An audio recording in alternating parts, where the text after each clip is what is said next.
$500 20 tasini bir daqiqada chop etishadi. Atigi bir daqiqada.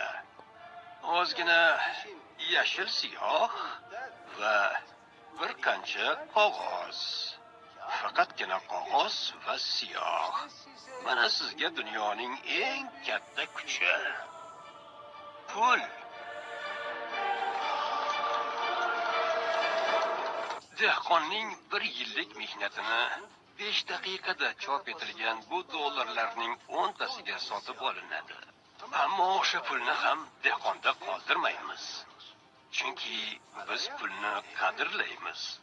Lyuks chiroq agenti dehqonning oldiga borib, biz ilgari bergan pulga hashamatli chiroq sotadi.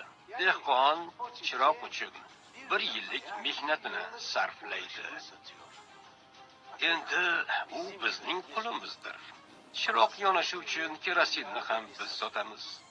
Bu shunday davom etaveradi. Ular ishlaydi, harakat qiladi, biz esa hamma narsasini bir qog'oz bilan qo'lidan tortib olamiz. Beylar, yangi dunyo tizimini qurayapmiz. Hamma sohada faqat biz foyda ko'ramiz. Banklar bizniki.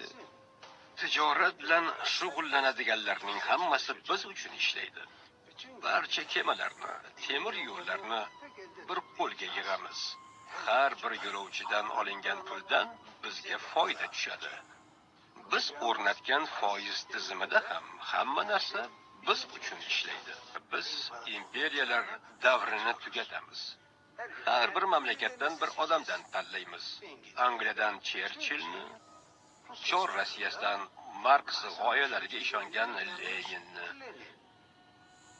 Usmonlidan hozir oramizga qo'shiladigan Bey afandini. U o'z qarorini qabul qiladi. Olib keling.